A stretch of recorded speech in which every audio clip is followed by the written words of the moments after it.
Hello students, welcome to Sunprabha of my session 2. The paper is on sociology of kinship. गतकाली आमे unit 1 रे थिबा विषय संबंध आलोचना करथिले। आज ब्लॉक 1 यूनिट 2 संबंध रे आलोचना करिवा। यूनिट 2 होची मौलिक संप्रदाय बा अवधारणा, बेसिक कॉन्सेप्ट्स। तो यही यूनिट रे आमे कौन कौन आलोचना करिवा। एथिरे परिवार और विवाह संज्ञा आलोचना करिवा। परिवार और विवाह प्रकार भेद, वर्गीकरण और संपूर्ण भाव वंश और वैवाहिक संबंध संबंध में आलोचना करिवा। प्रथमे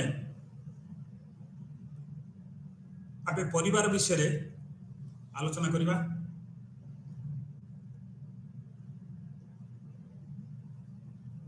परिवार अर्थ, परिवार हेउचे एक सार्वजनीन अनुष्ठान। समाज विज्ञान रे यह एक अनुष्ठान बोलिकी कहा जाए। यह होची एक मौलिक अनुष्ठान बा एक मौलिक सामाजिक समूह। परिवार रे साधारणतः स्वामी स्त्री एवं सेमानकर संतान संतति रही थांती एवं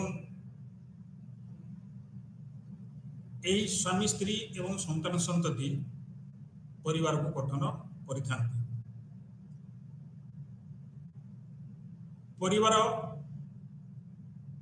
होची जने पुरुष और स्त्री बा महिलांकर एवं सेमानंकर एक बा एकाधिक संतान, जो माने कि निजर संतान बा पोष्यपुत्र बा पोष्य संतान मानक नहीं जो समूह ताकू परिवार कहा जाए। तेणु परिवार हेउचे एक सामाजिक समूह जो जड़े पुरुष स्त्री एवं सेमानकर निजर संतान संतति बा पोष्यपुत्र सूत्र ग्रहण करथिबा संतान संततिकर एक क्षुद्र समूह। एथि आमे मर्डोक संज्ञा को उल्लेख करिबा। परिवार हेउची साधारण बासस्थान, प्रयोजन एवं अर्थनैतिक सहयोग परी गुणावली थिबा एक सामाजिक समूह। मु आगुरु कहिछि जे परिवार होछि एक सामाजिक समूह एवं यह होछि एक मौलिक सामाजिक समूह। यह सामाजिक भावे स्वीकृत जौन संपर्क रे थिबा एवं एक बा एकाधिक निज किंबा पोष्य संतान थिबा प्राप्त वयस्क पुरुष और नारी को अंतर्भुक्त करिथाय। तेणु ये परिवार क्या अंतर्भुक्त करिथाय बा परिवार रे केउ माने अंतर्भुक्त होई थांती।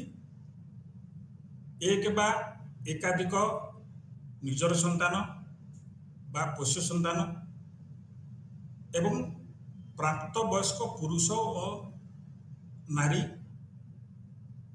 एथिरे अंतर्भुक्त होई थांती। परिवार प्रकार भेद, परिवार होछि तीन प्रकार। एकक परिवार যৌথ परिवार और वर्धित परिवार। प्रथमे एकक परिवार। एकक परिवार क्या कहती बा एकक परिवार अर्थ कौन? जो परिवार रे जड़े पुरुष जड़े महिला को विवाह करिथाए एवं परिवार गठित होता है सेतेबेले ताकू एकक परिवार बोली कहा जाए। अन्य अर्थरे बा अन्य प्रकार आमे कहिले एकक परिवार रे जड़े स्वामी केवल जड़े स्त्री को विवाह करी परिवार गठन करिथांती। तेणु एकक परिवार होची एक क्षुद्र परिवार एवं ये परिवार साधारणतः स्वामी स्त्री एवं सेमानकर अविवाहित संतान संतति रही थांती। तापर गोटे हला यौथ परिवार। यौथ परिवार होची आकार रे बहुत बड़। यह एकक परिवार ठारू बृहत्तर अटे। यौथ परिवार साधारणतः बापा तांकर भाई भाईंकर संतान संतति बापांकर बापा अर्थात जेजे बापा जेजेमा इत्यादि को नहीं यौथ परिवार गठित होता है। जितेबले गोटे परिवार रे दुई अधिक पीढ़ीर सदस्य माने एकत्र बसवास करती एवं से माने गोटे बासस्थान रे बसवास करती एका रोषेई खाद्य खाई थांती सेतेबेले आमे ताकू यौथ परिवार बोलिकरी कहू। एठी विद्वान विदुषी इरावती कार्वे संज्ञा को उल्लेख कले यौथ परिवार संबंध में सविशेष ज्ञान मिल सविशेष अर्थ जानी हो। यौथ परिवार होची इरावती कार्वे अनुसार यौथ परिवार होची व्यक्ति मानकर एक समूह जो माने एका गृह रे बा एका छात तले बसवास करती एका रंधनशाला रे प्रस्तुत खाद्य खाई थांती संपत्ति को समान भाग में अधिकार रखी थांती बा साधारण संपत्ति पर समस्त अधिकार रही था। एका प्रकार पूजा पद्धति रे अंशग्रहण करती एवं एक प्रकार रक्त संपर्क द्वारा संबंधित होता। तेणु यौथ परिवार हूँ एक बृहत परिवार। एथिरे अधिक संख्यक लोक रही था। एकक परिवार तुलन में यह हूँ बड़। ये है यौथ परिवार। तापरे आउ गोटे प्रकार परिवार है वर्धित परिवार। वर्धित परिवार हूँ एक बृहत्तर परिवार। एथिरे एकाधिक एकक परिवार थिबार देखा मिले। तेणु वर्धित परिवार जहाँ एक्सटेंडेड फैमिली बोली कह जाए वर्धित परिवार रे तीन पीढ़ी रु अधिक लोक बसवास करती बा वर्धित परिवार तीन पीढ़ीर लोक नहीं गठित होता है। यह आकार रे बहुत बड़। ये हूँ वर्धित परिवार संबंध में आलोचना। तापरे परवर्ती आलोचना हूँ परिवार प्रकार्य। परिवार कौन कौन कार्य करिथाए समाज रे परिवार आवश्यकता कौन एवं कहापाई की प्रकार कार्य करिथाए। परिवार प्रकार्य को दी भाग में विभक्त करा जाय थाए। गोटे हूँ अपरिहार्य प्रकार्य एवं आ गोटे हूँ अतिरिक्त प्रकार्य। केतक परिवार रही जहाँ व्यक्ति पाई बा समाज पाई अपरिहार्य जहाँ कि अपरिहार्य प्रकार्य कह जाए एवं आउ केतक कार्य रही अतिरिक्त ताको अतिरिक्त प्रकार्य कह जाए बा ताहा स्वल्प अपरिहार्य प्रकार्य भाव में जना परिवार केउ कार्य अपरिहार्य प्रकार्यर अंतर्भुक्त होइछि प्रजनन जन आवश्यकता पूरण संतान मानकर निरापत्ता और समाजीकरण इत्यादि एगुड़िक होउछि परिवारर अपरिहार्य कार्य अर्थात प्रजनन बा संतान जन्म और लालन पालन पाई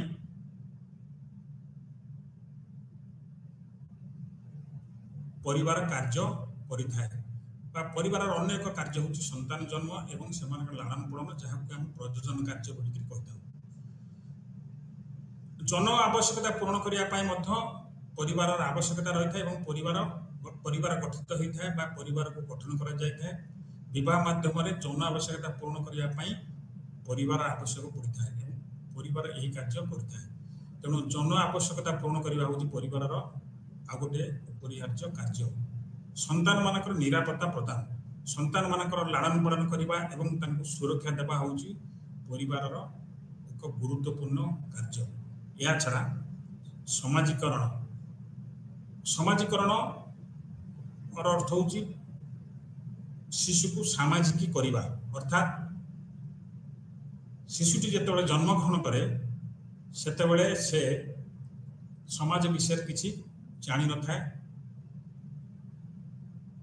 एवं धीरे धीरे से एगुड़ी को परिवार शिखी था अर्थात समाज रे जो मूल्यबोध अच्छी समाज रे जो परंपरा अच्छी प्रथा अच्छी से गुड़ी को परिवार सदस्यों ठारू शिशु माने शिखी था परिवार शिक्षा कार्य करिथाय एवं सेथिपाई कहिछि परिवार होची शिशु मानक पाई प्राथमिक विद्यालय परि तेणु सामाजिकरण प्रक्रिया माध्यम परिवार यार सदस्य मानक भविष्य में किभली सुनागरिक हेबे से विषय शिक्षा देता है अतिरिक्त प्रकार्य अतिरिक्त प्रकार्य केउ कार्य अंतर्भुक्त परिवार निश्चित भाव केतक अपरिहार्य कार्य करिथाय यह छड़ा केतक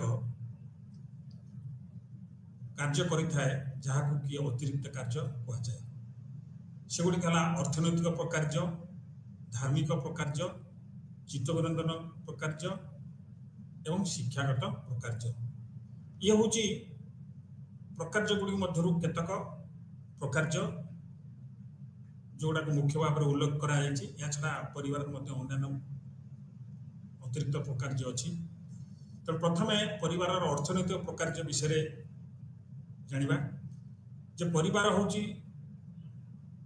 एक अर्थनैतिक व्यवस्था बा परिवार एक अर्थनैतिक व्यवस्था रही है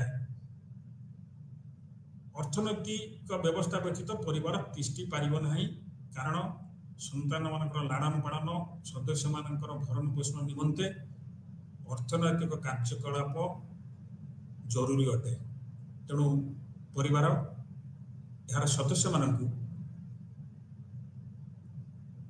एक अर्थनैतिक व्यवस्था को ग्रहण करी से भरण पोषण और सुरक्षा दायित्व नहीं था धार्मिक प्रकार्य परिवार केतक धार्मिक प्रकार्य रही अर्थात सदस्य मानक मुख्यतः शिशु मानक बालक मानक परिवार धर्म संबंध शिक्षा देता है विशेष करी परिवार जो धर्म रे दीक्षित बा जो धर्म को अनुसरण करुता जो धार्मिक क्रियाकलाप बा कार्यक्रम करुता सेगुड़ी को से परिवार सदस्य को शिखई था जन था शिशु माने भविष्य धार्मिक शिक्षा ग्रहण करने फल से परिवार धर्म संबंध में ज्ञान होता है। आ गए हूँ चित्त विनोदन प्रकार। चित्त विनोदन कहले अवसर समय कटेगा। परिवार यार सदस्य मानक विभिन्न प्रकार चित्त विनोदन पर सुविधा सुजोग प्रदान करता है। अर्थात परिवार भितर विभिन्न प्रकार खेल मनोरंजन कार्यक्रम होता है। ये चित्त विनोदन कार्य द्वारा परिवार सदस्य माने अवसर समय को कटे था। शिक्षागत प्रकार आगे मुझे जे परिवार हूँ शिशु को निमंते प्राथमिक शिक्षा केंद्र। शिशु एठी भाषा शिखे, एठी चाली शिखे। तेणु परिवार यह हूँ दायित्व जे शिशु को विभिन्न विषय रे शिक्षा प्रदान करता है। यह हूँ संक्षेप परिवार संबंध में परिवार अर्थ, परिवार प्रकार भेद और परिवार प्रकार संबंध में विश्लेषण।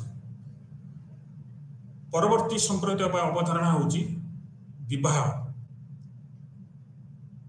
परिवार परी विवाह एक गुरुत्वपूर्ण सामाजिक अनुष्ठान। यह एक पुरातन सामाजिक अनुष्ठान। परिवार गठन निमंते विवाह अपरिहार्य। विवाह बिना परिवार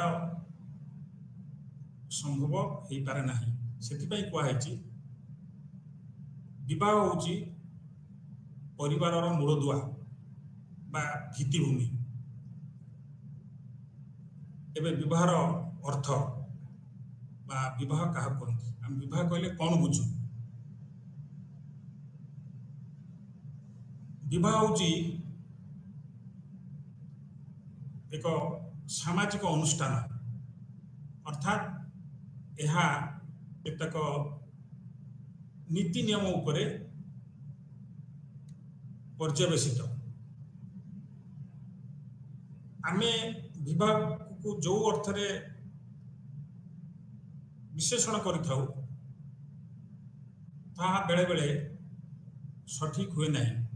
उदाहरण स्वरूप आमे बाहाघर कहले साधारणतः बरजात्री आसीबा, विभिन्न प्रकार प्रदर्शन करिबा, बाजा बजेबा, कन्या बहु ही शाशु घर जीवा इत्यादि को आमे विवाह बोली भाविताउ। किंतु समाज विज्ञान रे विवाहर अर्थ सेया नुहे।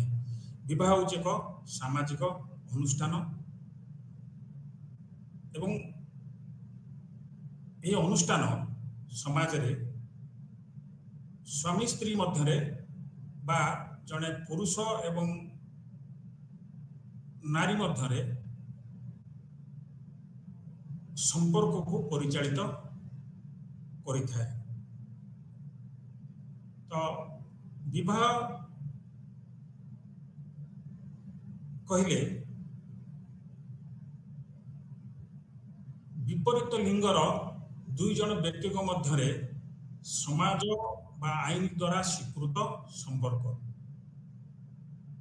यही संपर्क द्वारा पुरुष और स्त्री जो संतान जन्म करती बा पुरुष स्त्री ठारू वैवाहिक संपर्क द्वारा जो संतान जन्म नियंती से माने कहउछन्ती वैध संतान। अन्य अर्थ कहले विवाह हूँ जड़े पुरुष और महिला मध्य मिलन, जहाँ फल से जात होतिबा संतान वैध संतान रूप में परिगणित होता। तेणु विवाह साधारणतः दुई जन पुरुष और महिला मध्य संपर्क को बुझे था जो संपर्क कि समाज बा समाज रे प्रचलित आईन द्वारा स्वीकृत। तेणु समाज द्वारा बा आईन द्वारा पुरुष स्त्री मध्य संपर्क को विवाह बोलिकी कह जाए। ये विवाह रे समाज से संतान जन्म और लालन पालन निमंते अनुमति देता है एवं समाज से पिता माता ठार जन्मित संतान मानू स्वीकृति देता है। यह विवाह संपर्क विवाहर अर्थ। परवर्ती आलोचना है विवाहर प्रकार भेद। विभिन्न समाज रे विवाह देखा जाए एवं विवाह हूँ एक सार्वजनीन अनुष्ठान अर्थात यह सब समाज रे सब प्रकार समाज रे देखा जाए। एमती समाज नहीं जो विवाह न थाए।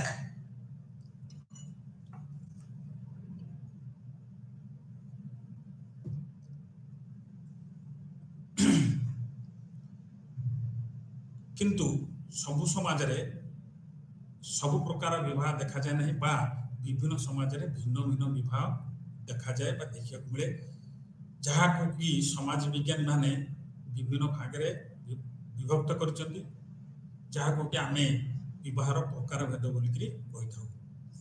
विवाह प्रकार भेद साधारणतः दुई भाग रे विभक्त। गोटे हूँ एक विवाह आ गोटे हूँ बहु विवाह। एक विवाह कहले आम कौन बुझू जड़े पुरुष सहित जड़े नारीर विवाह हूँ एक विवाह। अर्थात जितेबले जड़े पुरुषर जड़े स्त्री थाए सेतेबले विवाह करता है सेतेबले आम ताकू एक विवाह बोलिकी कहू। आ गोटे प्रकार है बहु विवाह जो जड़े पुरुष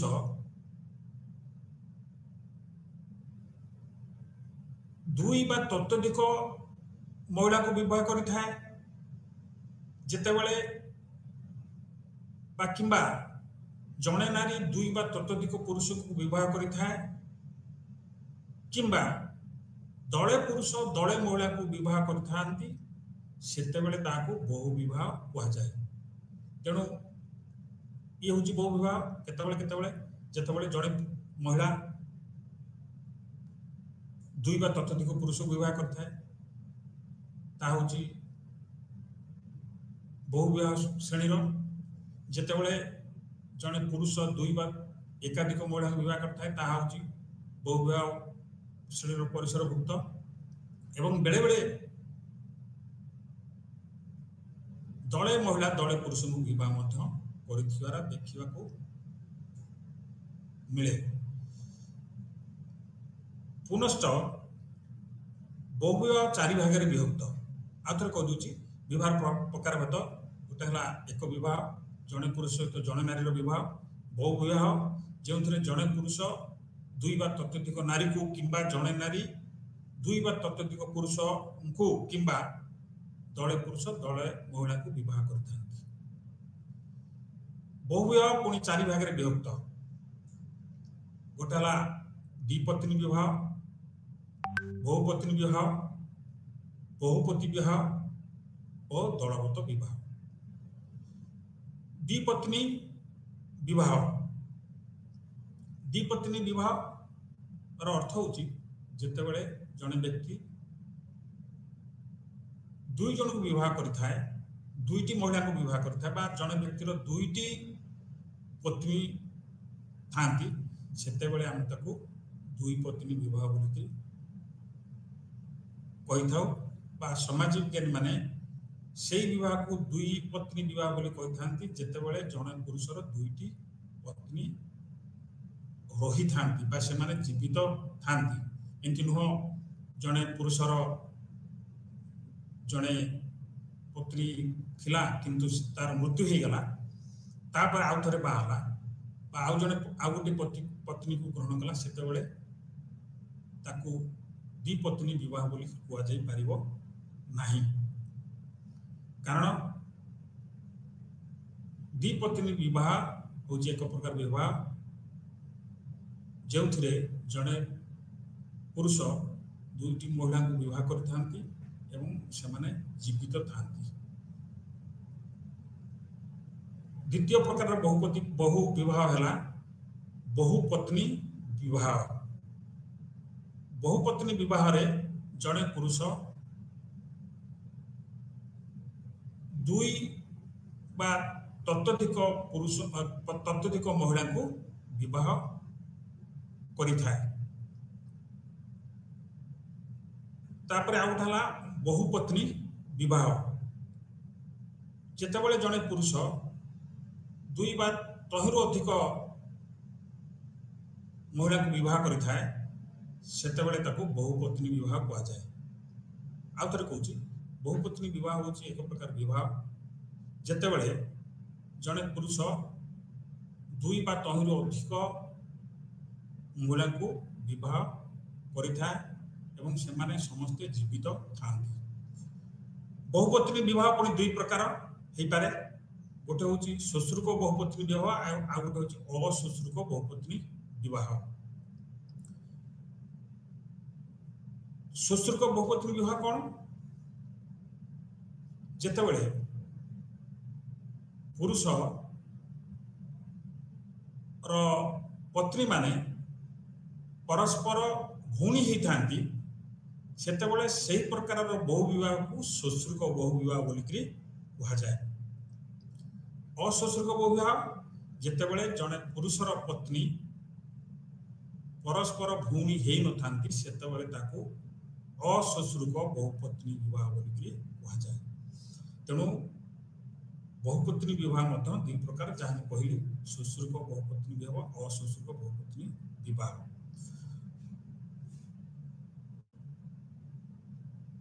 तो द्विपत्नी विवाह बहुपत्नी विवाह एबे बहुपति विवाह। बहुपति विवाह कौन? बहुपति विवाह होची एक प्रकार विवाह जेतेबेले जड़े महिला दुई बा तत्वधिक पुरुष को विवाह करिथाए सेतेबेले ताकू बहुपति विवाह बोलिक कहा जाए। केतक समाज रे बहुपति विवाह मध्य प्रचलित थिला बा अछि बोली कहा जाई पारे। तो बहुपति विवाह अर्थ होची जेतेबेले जड़े महिला बा जड़े नारी एकाधिक पुरुष को विवाह करता सेतेबेले ताकू बहुपति विवाह बोलिक कहा जाए। बहुपति विवाह मध्य दुई प्रकार गोटे हूँ भातृक बहुपति विवाह और आ गोटे हूँ अभातृक बहुपति विवाह। भातृक बहुपति विवाह कौन? जेतेबेले स्त्रीर स्वामी माने परस्पर भाई ही थांती सेतेबेले ताकू भातृक बहुपति विवाह बोलिक कहा जाए। जेतेबेले जड़े नारीर बा जड़े स्त्रीर स्वामी माने परस्पर भाई नुहंती सेतेबेले ताकू अभातृक बहुपति विवाह बोलिक कहा जाए। तेणु ये हूँ विवाह प्रकार भेद संबंध रे एवं आउ गोटे प्रकार जो रही दलगत विवाह। दलगत विवाह यह बहु पुरातन समाज गुड़िक प्रचलित थिला एवं समाज धीरे धीरे सभ्यता आड़ को गति करिया परे यह विशेष भाव में देखा जाऊ नहीं। तेबे दलगत विवाह को एक विवाह प्रकार भाव में उल्लेख कराई समाज विज्ञान माने मूल विज्ञान माने उल्लेख करछंती। तेणु आम आलोचन को अंतर्भुक्त करिथाउ। दलगत विवाह कहले आम कौन बुझू? दलगत विवाह हूँ एक प्रकार विवाह जो दले पुरुष दले महिला बा दले नारी दले पुरुष को विवाह करिथांती। तो आउ थोड़े कहीदे ये हूँ पुरातन समाज में प्रचलित एक प्रकार विवाह एवं आउ विशेष भाव में देखा जाऊ नहीं बोली विद्वान मानकर मतामत। तो ये थिला संक्षेप रे विवाह और परिवार संबंध रे आलोचना। परवर्ती विषय है वंश और संबंध जहाँ इंग्रजी डिसेंट और आलियंस बोलिक कहुए। वंश कौन और संबंध कौन? ज्ञानचित्त अध्ययन में वंश और आलियंस हूँ दुईटी गुरुत्वपूर्ण संप्रदाय बा अवधारणा। ये हूँ दुटा कनसेप्ट। गोटे हूँ वंश जहाँ इंग्रजी डिसेंट बोलिक कहुए और आ गोटे हूँ संबंध आलियंस। एवं ये आलियंस रो अर्थ हूँ आम या वैवाहिक संबंध बोलिक मैरिटल आलियंस बा मैरेज आलियंस। तेणु वंश और संबंध विषय आम संक्षेप आलोचना करवा जहाँ फल कि ये दुईटी अवधारणा को बुझा जाई परिबो। ज्ञानचित्त अध्ययन में वंश और संबंध होउची दुईटी संप्रदाय बा अवधारणा। रॉबिन फॉक्स को अनुसार सांगठनिक स्तर रे बा सामाजिक संगठन दुईटी अवधारणा यथा वंश और संबंध उपरे आधारित। संबंध होउची दुई किंबा तत्वधिक कोण मध्य संजोग। कूल लोक मानकर एक समूह अटे जो मानकर वंश एक पूर्वपुरुष उत्पत्ति होता है। जो लोक माने समूह एक जनजाति बा कूलर अंश नुहंती से भितर संबंध स्थापित हुए। ज्ञानचित्तर सामाजिक एकक विवाह द्वारा संबोधित होता है। विवाहर दुईटी नियम रही। गोटे हूँ बहिर्विवाह नियम एवं आ गोटे हूँ अंतर्विवाह नियम। बहिर्विवाह कहले जनजाति बा कूलर बाहर विवाह। अंतर्विवाह कहले जनजाति बा कूल भितर विवाह। तो ये जो वंश और संबंध विशेषकर जनजाति समुदाय परिप्रेक्ष्य कहुई। तेणु बहिर्विवाह दुईटी नियम उपर आधारित बा पर्यवसित बोलिकी आमको मन रखा हम। एवं विवाह दुईटी नियम रही। से दुईटी नियम है बहिर्विवाह नियम एवं अंतर्विवाह नियम।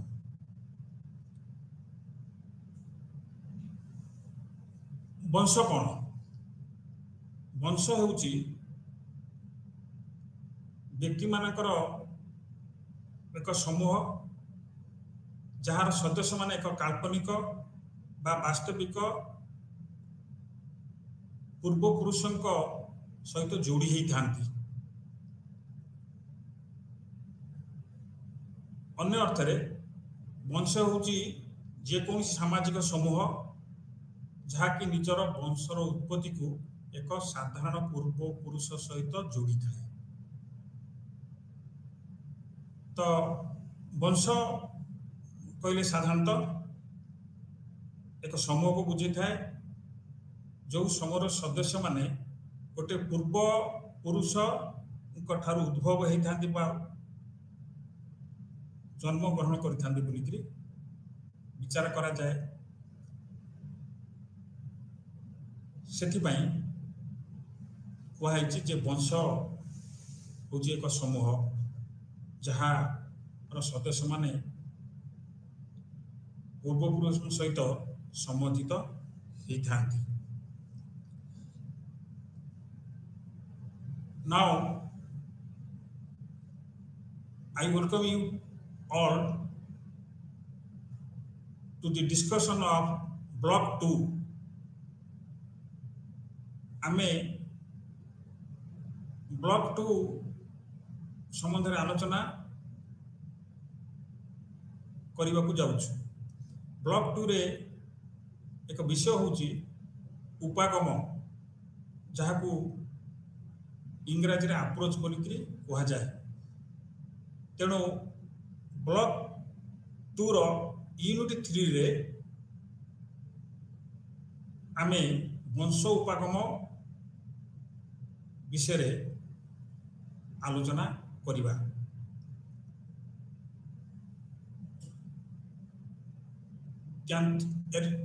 यार उद्देश्य कौन, ये जो यूनिट रो उद्देश्य कौन बा ऑब्जेक्टिव कौन? ऑब्जेक्टिव गुड़ी है ज्ञानचित अध्ययन रे वंश संप्रतर आलोचना, वंशर ऐतिहासिक विकास, विभिन्न नौ वैज्ञानिकगण ज्ञानचित बुझा निमंते वंश उपगम को भित्ति करी किपरि व्यवहार करिसंती। अर्थात विभिन्न नौ वैज्ञानिकगण ज्ञानचित बुझा निमंते किपरि भाव में वंश उपगम को व्यवहार करती से संबंध में आलोचना करिबा।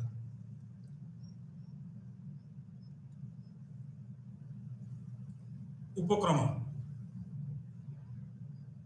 संपर्क रक्त संपर्क हो पारे किंबा विवाह माध्यम पुत्र पुत्र मध्य रक्त संपर्क स्थापित हो पारे। आउ थे कहूँ संपर्क रक्त संपर्क हो पारे किंबा विवाह माध्यम पिता और पुत्र मध्य रक्त संपर्क स्थापित होता है। पत्नी और पति मध्य संपर्क विवाह आधारित संपर्क उदाहरण। अर्थ पति और पत्नी मध्य जो संपर्क स्थापित हुए ता विवाह आधारित, अर्थात विवाह द्वारा यह संपर्क स्थापित होता है। एठार उल्लेखयोग्य ज्ञानचित अध्ययन रे 3टी उपागम प्रयोग करा जायछि। उपागम बा अप्रोच, ये उपागम गुड़िक ज्ञानचित अध्ययन रे प्रयोग करा जायथा है बा व्यवहार करा जायथा है। तो ज्ञानचित अध्ययन रे आमे बा समाज विज्ञान माने 3टी उपागम रो प्रयोग करिसेंती। से 3टी उपागम कौन? गोटे हूँ वंश उपागम। वंश उपागम साधारणतः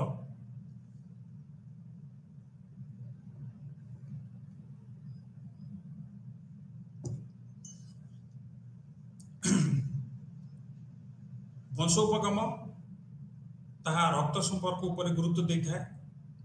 आ गोटे संबंध उपागम जहाँकि विवाह पर गुरुत्व देता है, और आ गोटे सांस्कृतिक उपागम जहाँ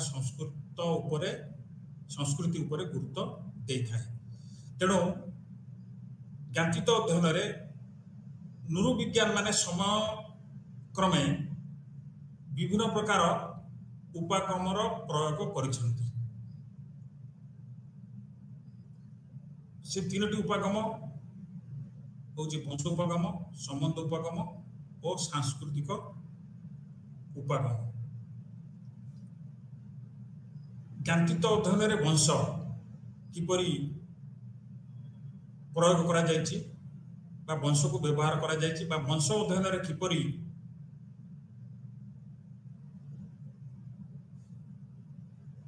वंश किपरि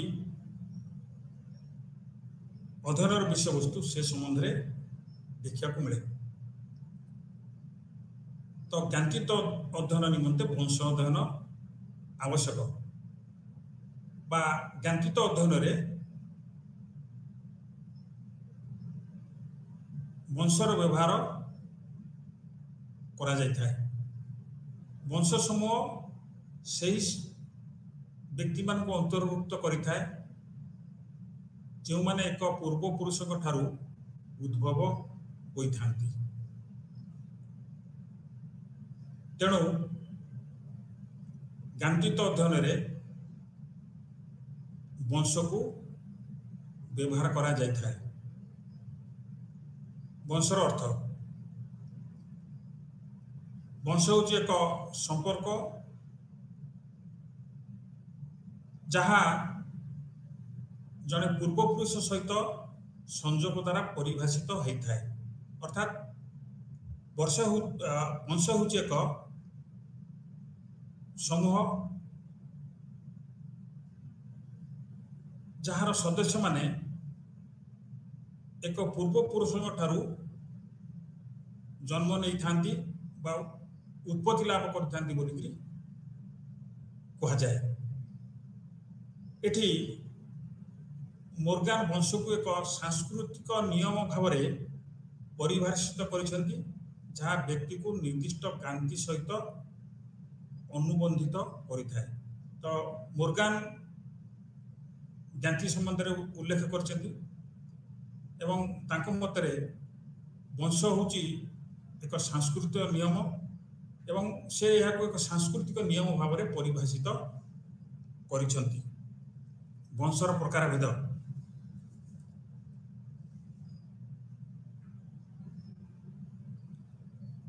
वंशर प्रकार भेदरे आमे चारि प्रकार वंश देखिया को पाऊ बा वंश को चारि भाग में विभक्त कराइछि। एक रक्षीय बा एक रक्षिक वंश एथिरे वंशानुक्रम पूर्वपुरुषंकर गोटे रेखा द्वारा निर्धारित होता है। एक रैखिक वंश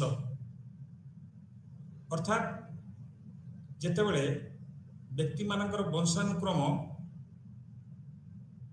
केवल पिता वा माता नाम अनुसूत हुए सेतेबेले ताकू एक रैखिक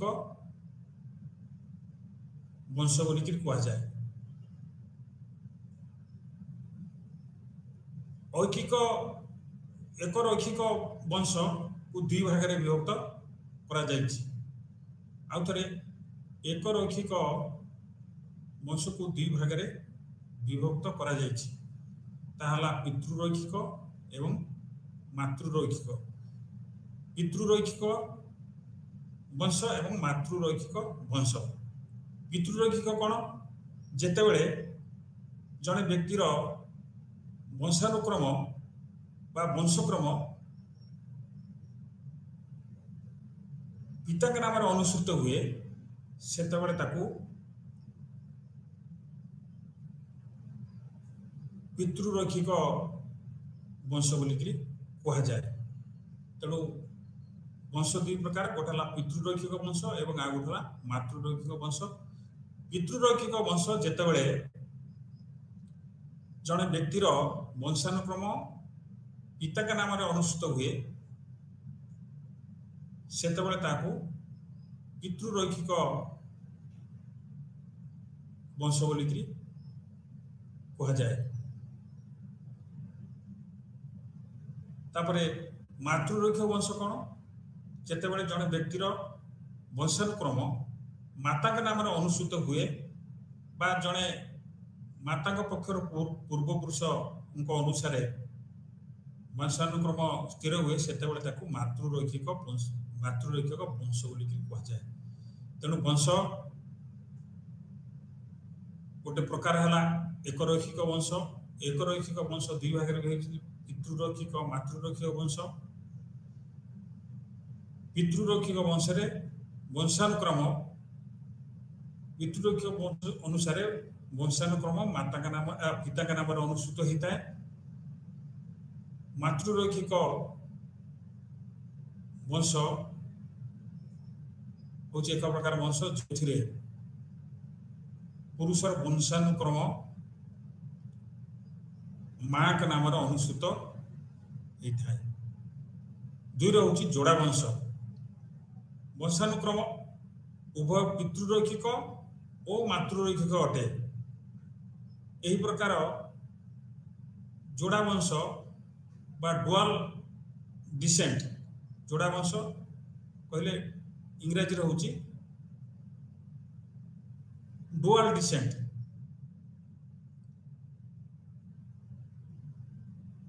ଯୋଡ଼ା ବଂଶ ଅନୁସାରେ ବଂଶାନୁକ୍ରମ ହେଉଛି ଉଭୟ ପିତୃରୈଖିକ ଓ ମାତୃରୈଖିକ ଅଟେ। ଆଫ୍ରିକାର ୟାକମାନଙ୍କର ଯୋଡ଼ା ବଂଶ ବ୍ୟବସ୍ଥା ରହିଥାଏ। ତ ପ୍ରଥମ ହେଲା ଏକରୈଖିକ ବଂଶ, ଦୁଇରେ ହେଲା ଯୋଡ଼ା ବଂଶ, ତିନି ହେଲା ମାତୃ ପିତୃ ସମ୍ବନ୍ଧୀୟ ବଂଶ। এই ବ୍ୟବସ୍ଥାରେ ଯେଉଁଥିରେ ଶିଶୁ ସମାନ ଭାବରେ ପିତା ଓ ମାତାଙ୍କର ବଂଶଜ ଅଟେ, ସେତେବେଳେ ତାକୁ ମାତୃ ପିତୃ ବଂଶୀୟ ବା ସମ୍ବନ୍ଧୀୟ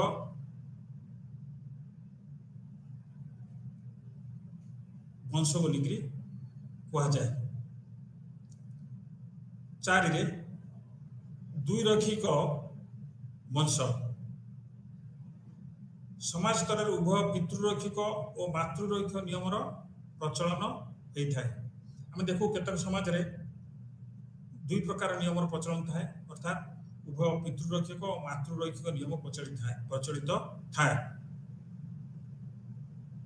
କିନ୍ତୁ ବ୍ୟକ୍ତି ସ୍ତରରେ ସେ ମାଙ୍କ ସମୂହ କିମ୍ବା ବାପାଙ୍କ ସମୂହର ଅନ୍ତର୍ଭୁକ୍ତ ହୋଇଥାଏ। ଆଉ ଥରେ କହୁଛି, ସମାଜ ସ୍ତରରେ ଉଭୟ ପିତୃରୈଖିକ ଓ ମାତୃରୈଖିକ ନିୟମର ପ୍ରଚଳନ ଥାଏ। କେତେକ ସମାଜ ରହିଛି ଯେଉଁଠି ଉଭୟ ପିତୃରୈଖିକ ଓ ମାତୃରୈଖିକ ନିୟମ ପ୍ରଚଳନ ଅଛି, କିନ୍ତୁ ବ୍ୟକ୍ତି ସ୍ତରରେ ସେ ମାଙ୍କ ସମୂହ କିମ୍ବା ବାପାଙ୍କ ସମୂହର ଅନ୍ତର୍ଭୁକ୍ତ ହୋଇପାରେ। ଅନ୍ୟାନ୍ୟ ସମ୍ବନ୍ଧିତ ଶବ୍ଦ, କେତେକ ଶବ୍ଦ ରହିଛି ଯାହାକୁ କି ଜ୍ଞାତି ଅଧ୍ୟୟନରେ ବ୍ୟବହାର କରାଯାଇଥାଏ ବା ଜ୍ଞାତି ଅଧ୍ୟୟନ ସହିତ ଜ୍ଞାତିତ ଅଧ୍ୟୟନ ସହିତ ସମ୍ବନ୍ଧିତ କେତେକ ଶବ୍ଦାବଳୀ ରହିଛି ବା ଶବ୍ଦ ରହିଛି,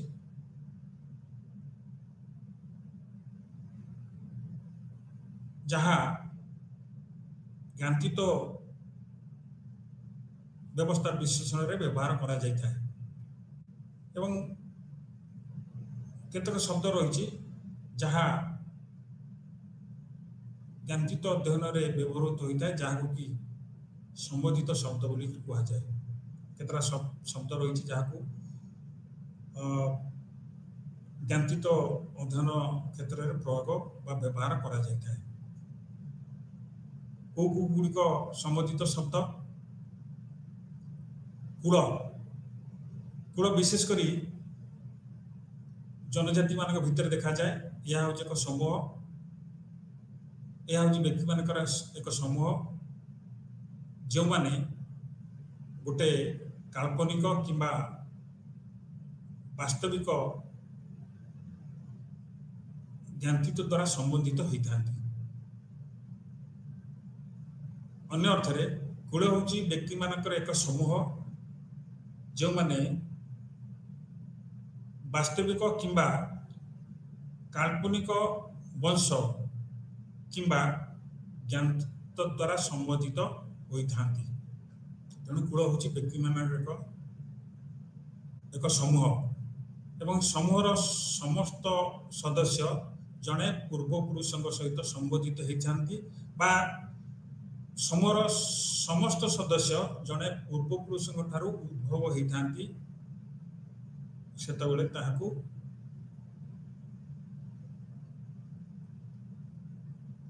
ସମ୍ବନ୍ଧିତ ହୋଇଥାନ୍ତି।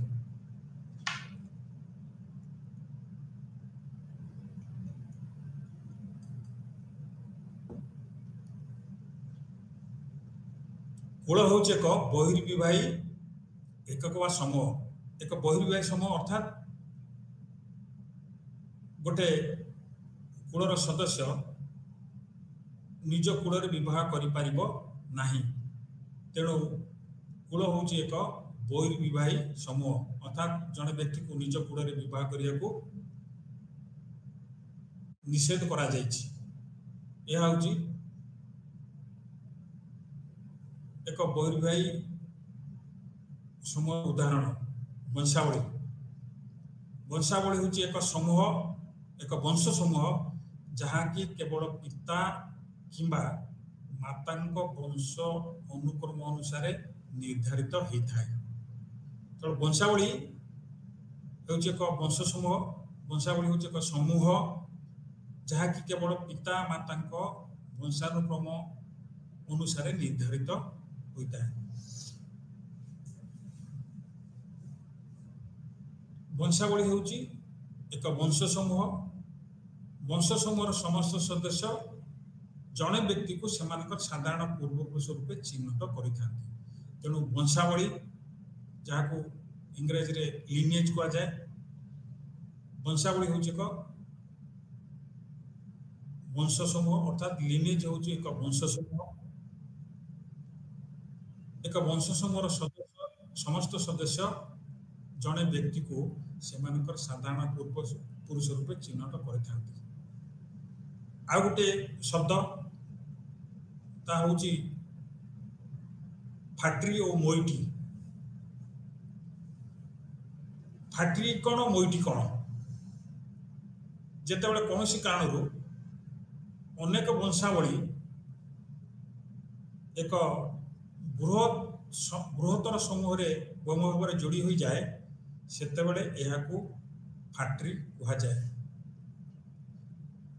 जितेबले आउथरे कहूँ जितेबले कौन कारण अनेक वंशावली एक बृहत्तर समूह भाव में जोड़ी हो जाए सेते यह फाट्री कह जाए। तेणु केतक कारण रही जो कारण फल वंशावली एक बृहत्तर समूह भाव में जोड़ी हो जाए अर्थात वंशावली एक बृहत समूह परिणत हुए। जितेबले अनेक वंशावली एक बृहत्तर समूह रे जोड़ी हो जाए सेते यह फाट्री बोलिक कह जाए। जितेबले समस्त वंशावली दुईटी फाट्री रे विभक्त हो जाए सेते प्रत्येक फैक्ट्री को मोइटी बोलिक कह जाए। तेणु फाट्री हूँ एक बृहत्तर समूह जहाँकि वंशावली को नहीं सृष्टि होता है। जितेबले कौन कारण वंशावली एक बृहत्तर समूह भाव में जोड़ी हो जाए बा एक बृहत्तर समूह परिणत हुए सेते यह फाट्री कह जाए। अर्थात फाट्री अनेक गुड़िक वंशावली को नहीं गठित होता है। तो ये फाट्री। जितेबाला समस्त वंशावली दुईटी फाट्री विभक्त हुए प्रत्येक भाग को बा विभाग को मोइटी बोलिक कह जाए। तेणु फाट्री आकार बृहत एवं फाट्री जो दुई भाग में विभक्त हो जाए सेते ताहाकू मोइटी बोलिक कह जाए। ये जो फाट्री और मोइटी व्यवस्था कोटा ट्राइब बोंडो ट्राइब और नागा ट्राइब मान भितर देखा जाए। आ गोटे शब्द संबंधित शब्द जहाँ ज्ञानचित अध्ययन सहित संबंधित से शब्द गोत्र। एठारे उल्लेखयोग्य जे कुल जनजाति लोक मान मध्य प्रचलित एवं गोत्र भारत हिंदू मान मध्य प्रचलित एक शब्द। कुल एवं गोत्र मध्य प्रभेद एतिकी जे कुल साधारणतः जनजाति समुदाय गुड़िक देखा जाए एवं गोत्र समस्त हिंदू समाज रे देखा मिले। तेणु गोत्र एवं कुल प्राय समान कहले चले। तेणु हिंदू संस्कृति रे देखा जाउथिबा गोत्र होची वंशावली अनुभाग बा हिंदू संस्कृति रे गोत्र वंशावली अनुभाग को बुझाए, जार सदस्य माने एक साधारण पूर्वपुरुष मान ठारू उत्पत्ति लाभ करथांती बा जन्म लाभ करथांती। अन्य अर्थ रे गोत्र होची व्यक्ति मानक एक समूह जो माने जड़े काल्पनिक बा वास्तविक पूर्वपुरुष मान ठारू उत्पत्ति लाभ करिथांती बा सेमान सहित संबंधित। तेणु ये होची केतक संबंधित शब्द, अर्थात ये शब्द गुड़िक ज्ञानचित अध्ययन सहित जड़ित बा संपर्क रही। यही शब्द गुड़ी को आधार करी ज्ञानचित व्यवस्थार विश्लेषण बा तर्जमा करा जाई थाए। आ गोटे कथा हला ई वंश उपागम बा डिसेंट अप्रोच क्यों मान द्वारा प्रयोग करा जायछि, माने क्यों माने ई वंश उपागम रो प्रयोग करथिले। केतक नृविज्ञानी अछंती जो माने कि ज्ञानचित विषय को अध्ययन करिया पाई उपागम गुड़ी को प्रयोग करथिले। से तीनोटी उपागम रही। से उपागम तीनोटी हला वंश, संबंध एवं संस्कृति। तेबे एठी आमे नृविज्ञानी गणक द्वारा वंश उपागम प्रयोग संबंध संक्षेप जानिबा। विख्यात ब्रिटिश नृविज्ञानी मालिनोस्की, राटक्लिफ ब्राउन, इवान्स पिचार्ड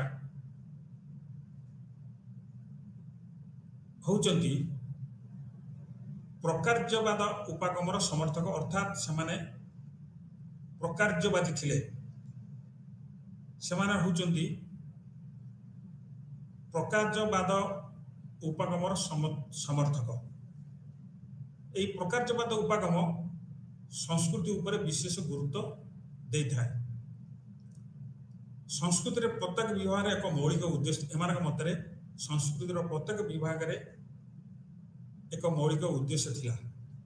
कारण समूह तिष्ठि रहिबा निमंते एक प्रदत्त संस्कृति रे बहुविध संरचना एकत्र कार्य करथिला। तो ये होची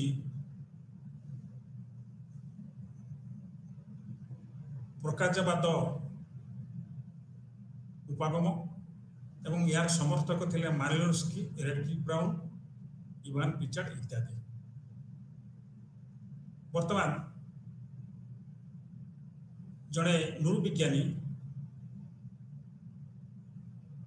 मतामत वंश उपागम संबंध में से किभली वंश उपागम को प्रयोग करथिले। हेनरी मुरगान पुस्तक होची विषय होची डेस्क्रिप्टिव एंड क्लासिफिकेटरी टर्मिनोलॉजी, जार अर्थ होची वर्णनामूलक और वर्गीकरण संबंधी शब्दावली। ये दुईटी शब्द को आगु आम आलोचना बेले कही दुईटी ज्ञानचित शब्दावली की व्यवहार करते वर्णनामूलक और वर्गीकरण संबंधावली। तांकर आउ गोटे पुस्तक होची systems of consanguinity and affinity of human family. तांकर विवर्तनवादी चिंताधारा अनुसार, अर्थात हेनरी मोर्गान विवर्तनवादी चिंताधारा अनुसार ज्ञानतीत को एक सामाजिक अनुष्ठान भाव में परिभाषित कर आ गोटे हूँ मोर्गानकर सूत्रीकरण। मोर्गानकर सूत्रीकरण एक मुख्य उपादान होउची वर्गीकरण संबंधी और वर्णनामूलक ज्ञानतीत व्यवस्था मध्य प्रभेद। वर्गीकरण संबंधी शब्द अर्थ एठारे विभिन्न ज्ञाति निमंते समान शब्द व्यवहार करा जाता है, अर्थात जड़े संपर्क को संपर्क को दर्शावा शब्द व्यवहार करा जाता है, किंतु वर्गीकरण संबंधी शब्दावली रे विभिन्न ज्ञाति गोटे शब्द बा विभिन्न संपर्क गोटे शब्द व्यवहार करा जाता है। उदाहरण द्राविड़ीय गांधी व्यवस्था रे पिता और तांकर भ्राता माता और तांकर भगिनी का निमंते समान शब्द व्यवहार करा जाय थाए। आ गोटे होची वर्णनामूलक शब्द। ये शब्द गुड़िक जड़े व्यक्तिर अन्य व्यक्ति सहित सठिक संपर्क को निर्धारण करिथाए, अर्थात ये शब्द द्वारा दुई जन व्यक्ति भितर संपर्क कौन ता स्पष्ट भाव में जानी हुए। ये व्यवस्था गोटे शब्द केवल गोटे संपर्क व्यवहृत होता है। पिता माता मामू इत्यादि हूँ वर्णनामूलक शब्द। तेणु ये हूँ हेनरी मोर्गानकर विश्लेषण। या छड़ा अन्य नृविज्ञानी माने मध्य वंश संबंध में विश्लेषण कर वंश उपागम को प्रयोग कर मालिनोव्स्की, रेडक्लिफ ब्राउन, इवान्स पिचार्ड इत्यादि। तो यही आलोचना सहित आम आज कार्यक्रम को ये समाप्त करछु। धन्यवाद।